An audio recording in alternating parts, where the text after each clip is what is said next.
এখন চলে এসেছি যেখানে ছাতনাতলা আছে, অর্থাৎ যেখানে অভ্রর পৈতে হচ্ছে সেখানে। তো অভ্রর এখন মাথাটা নাড়া করা হচ্ছে। পৈতের আগে তো আপনারা সকলেই জানেন মাথা নাড়া করতে হয়, কান ফোটাতে হয়। তো এইসব নিয়মকানুন অনেকই আছে পৈতের, প্রচুর নিয়ম। শুধু তো একটা পৈতে গলায় ঝুলিয়ে নিলেই হয় না, তার প্রচুর নিয়ম কানুন করে যাগযজ্ঞ করে পৈতে দিতে হয়।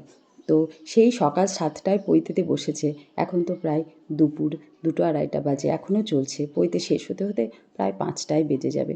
তো এই যে আমাদের অভ্র সেজে ফেলেছে পৈতে ব্রহ্মচারীর বেশে। এত ভালো লাগছে ওকে দেখতে, একটু গোলুমোলু ফর্সা রং তো, খুব মানিয়েছে। আর নীল তো ওর বন্ধু একসাথেই আছে, নীলেরও পৈতে আগের বছর হয়েছে। খুব সুন্দর লাগছে বুড়াকে। বুড়া এবার পৈতেই বসেছে, আজকে ও ব্রাহ্মণ হবে। এই নিয়ে 6 মাস আগে থেকে ওর কত ভাবনা চিন্তা।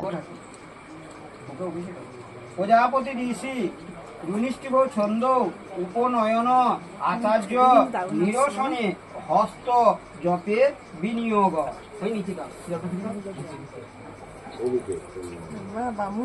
ওই যে আগেই বললাম, ওই সুতোটা শুধু পরে নিলেই হয় না, একজন ব্রাহ্মণ হতে গেলে প্রচুর নিয়মকানুন আছে।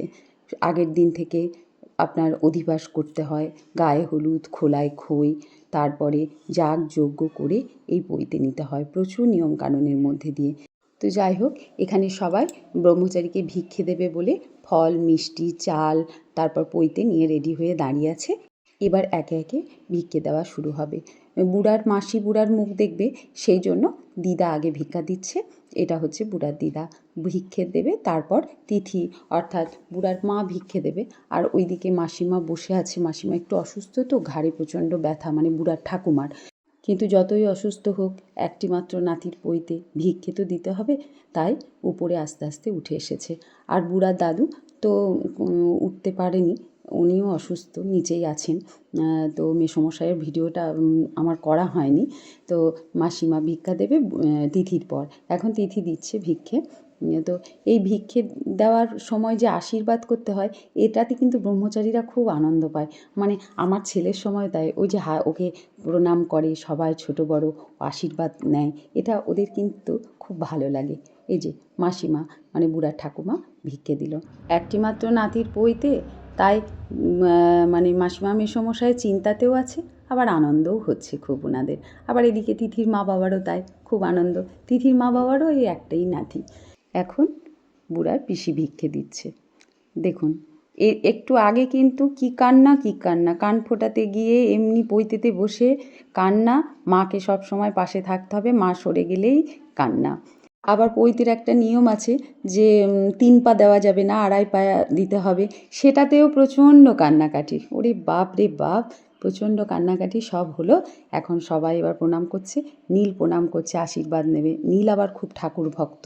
তারপর আমি, তারপর বুড়ি, আমরা সব উপোস করে নিই, কিন্তু ব্রহ্মচারীর আশীর্বাদ নেওয়া কিন্তু খুব ভাগ্যের ব্যাপার।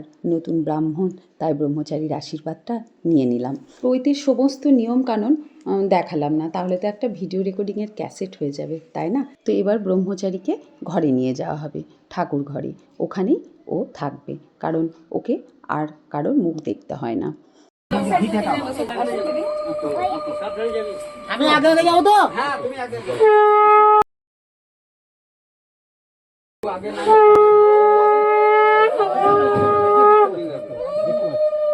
পায়ে দড়ি দিয়ে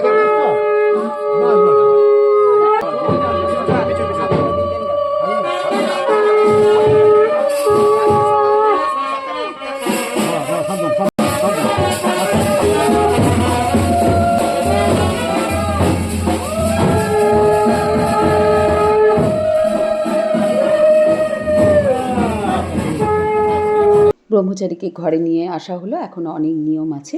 তো আজকের মতো ভিডিওটা এখানেই শেষ করছি, আবার দেখা হবে রিসেপশনের ভিডিওতে। ভালো থাকবেন আপনারা।